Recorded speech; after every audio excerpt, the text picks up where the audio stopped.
Hello everyone, ये question IIT JEE 2010 का है। क्वेश्चन है let k be a positive real number and let a be a 3x3 matrix and b be a 3x3 matrix. कह रहा है if determinant of adjoint of a plus determinant of adjoint of b is equal to 10⁶ then greatest integer of k is. यहाँ पे जो ये लिखा हुआ है ये इसका मतलब है ग्रेटेस्ट इंटीजर ऑफ k। तो यहाँ से क्या करते हैं, पहले डिटर्मिनेंट ऑफ ए निकालते हैं एंड डिटर्मिनेंट ऑफ बी निकालते हैं। अगर यहाँ से डिटर्मिनेंट ऑफ ए निकालें तो यहाँ पे हो जाएगा मैट्रिक्स का डिटर्मिनेंट 2k - 1 2√k यहाँ भी 2√k 1 -2k -2√k 2k - 1 ना। यहाँ पे अगर हम क्या करते हैं ना कि R2 को चेंज करते हैं R2 प्लस R3 से, एंड जब चेंज किए तो यहाँ से क्या बन जाएगा, यहाँ से आ जाएगा, यहाँ से ये जो चेंज करके आ जाएगा ये 2k - 1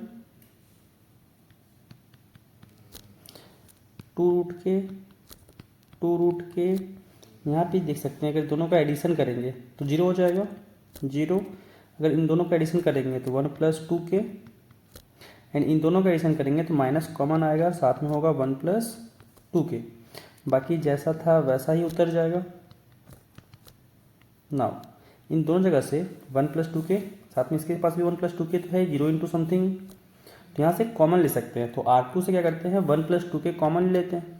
तो जब 1 + 2k कॉमन लिए तो यहाँ बचा हम लोग का 2k - 1 2√k 0 1 -1 -2√k 2k - 1। Now यहाँ से अब फिर से ऑपरेट करते हैं इसको, एंड इस बार क्या करते हैं C2 को चेंज करते हैं C2 + C3 से, एंड मैट्रिक्स हम लोग को यहाँ से आ जाएगा, डिटर्मिनेंट हम लोग को यहाँ से आ जाएगा। नाउ इन दोनों को एडिशन करके लिखना है C2 की जगह पे, तो यहाँ हो जाएगा 2k - 1 4√k 2√k यहाँ पे आएगा 0, फिर से 0 क्योंकि ऐड करना है, एंड यहाँ पे हो जाएगा 2k - 1 यहाँ पे हो जाएगा -1 तो रह जाएगा, ये भी चेंज नहीं करेगा, एंड यहाँ हो जाएगा 2k - 1 यहाँ पे -1। नाउ इसका डिटर्मिनेंट निकालते हैं। अब जब डिटर्मिनेंट निकालें तो जब यहाँ पे 2k - 1 लिए तो यहाँ पे क्या आएगा, यहाँ पे आएगा 0 × -1 0 एंड -1 × माइनस प्लस हो जाएगा, और साथ में आएगा 2k - 1। इट मीन्स यहाँ भी हो गया 2k - 1। नाउ माइनस यहाँ पे हुआ 4√k इंटू, हाँ एक सेकेंड यहाँ पे एक छूट गया, यहाँ पे 1 + 2k बाहर में था, यहाँ पे 1 + 2k बाहर में था, तो यहाँ पे मल्टीप्लिकेशन में 1 + 2k भी रहेगा बाहर में। एक सेकेंड,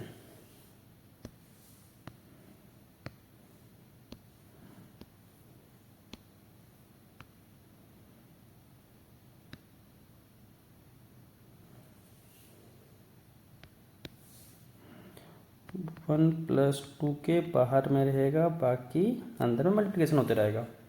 साथ में माइनस क्या करते हैं, इसको भी नीचे लिखते हैं, इसको भी नीचे लिखते हैं। तो यहाँ से हो जाएगा 4√k, साथ में ये ढकना है तो 0 × -1 0 ही हो जाएगा, फिर -1 एंड माइनस तो प्लस, और साथ में यहाँ माइनस है तो यहाँ हो जाएगा -2√k। ना इसको जब सॉल्व किए तो यहाँ आया 1 + 2k एंड यहाँ पे आया 2k - 1 का स्क्वायर माइनस 4 2 यहाँ पे हो जाएगा 8, एंड यहाँ पे आया √k हो जाएगा k। नाउ यहाँ पे ब्रैकेट है, नाउ 1 + 2k, एंड इसको अगर गौर से देखें तो ये तो फॉर्म में है 2k - 1 का स्क्वायर माइनस 4 टाइम्स 2k - 1। कुछ गलती हुआ है, माइनस माइनस प्लस, हाँ यहाँ प्लस होगा, और ये यहाँ पे है 2k इंटू 1। गौर से अगर देखा जाए तो ये है a माइनस बी का स्क्वायर प्लस 4ab, यानी इसको लिख सकते हैं a प्लस बी का होल स्क्वायर। तो यहाँ बन जाएगा 1 प्लस 2k, यानी यहाँ आ जाएगा 1 प्लस 2k का स्क्वायर, यानी डिटर्मिनांट ऑफ a आ गया यहाँ से 1 प्लस 2k का होल क्यूब। ना डिटर्मिनांट निकालते हैं हम लोग b का। अगर b में गौर से देखा जाए तो डायगोनल एलिमेंट 0 है एंड 2k माइनस 1 का नेगेटिव मल्टीपल यहाँ पे है, रूट k का नेगेटिव मल्टीपल यहाँ पे है एंड 2 रूट k का नेगेटिव मल्टीपल यहाँ पे है। इट मीन्स ये क्या कौन सा मैट्रिक्स है? Skew symmetric matrix.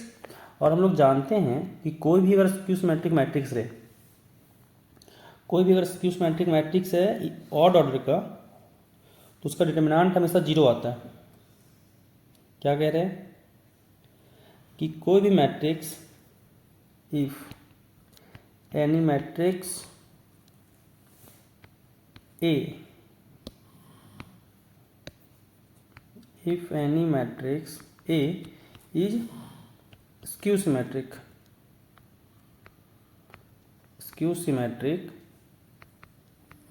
of odd order, अगर A कोई स्क्यू सिमेट्रिक मैट्रिक्स है ऑड ऑर्डर का, तो डिटर्मिनेंट जो A का होगा वो ऑलवेज 0 होगा। तो यहाँ पे देख सकते हैं कि जो मैट्रिक्स B है वो स्क्यू सिमेट्रिक है एंड स्क्यू सिमेट्रिक के साथ साथ इसके पास ऑर्डर कितना है? 3 है, यानी ऑड ऑर्डर है, तो डिटर्मिनेंट ऑफ B हो जाएगा 0 ना। हम लोग जानते हैं यहाँ पे कि डिटर्मिनेंट कोई भी मैट्रिक्स अगर मान लो A है एंड उसका एडजॉइंट A का डिटर्मिनेंट निकालना चाहते हैं, तो ये बराबर होता है determinant of A to the power n-1। तो हम लोग को निकालना क्या था? हम लोग को निकालना था determinant of adjoint of A plus determinant of adjoint of B। Now यहाँ से अगर देखा जाए तो determinant of adjoint of A तो आ जाएगा adjoint of A plus determinant of adjoint of B। ये कहा जा रहा है 10 टू द पावर 6 है।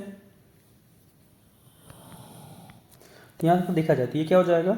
Determinant of A to the power n, तो यहाँ पे ऑर्डर तो 3 है तो हो जाएगा 2 प्लस यहाँ से भी अगर देखा जाए तो हो जाएगा determinant of B power 2, this is equal to 10 to the power 6। Now determinant of A कितना आया? 1 प्लस 2k पावर 3, एंड यहाँ से हो गया 1 प्लस 2k पावर 3 एंड फिर पूरे का power 2 plus determinant of B था यहाँ पे 0, तो यहाँ पे 0 पुट करें तो ये तो 0 रह जाएगा, this is equal to 10 to the power 6। ना अगर इसको हम लोग सॉल्व करें तो यहाँ पे आ जाएगा ये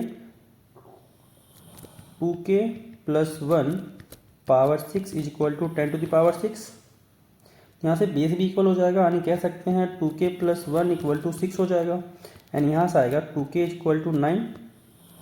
अगर इसको देखा जाए तो k इक्वल टू है 9/2 जो होता है 4.5, बट हम लोग को k नहीं निकालना था, निकालना था greatest integer of k। It means यहाँ पे निकालना है हम लोग को greatest integer of 4.5, and greatest integer of 4.5 अगर निकालना चाहें तो ये 4 के बराबर होता है। इसी कारण से यहाँ पे k का जो वैल्यू पूछा जा रहा था उसका आंसर हो जाएगा 4।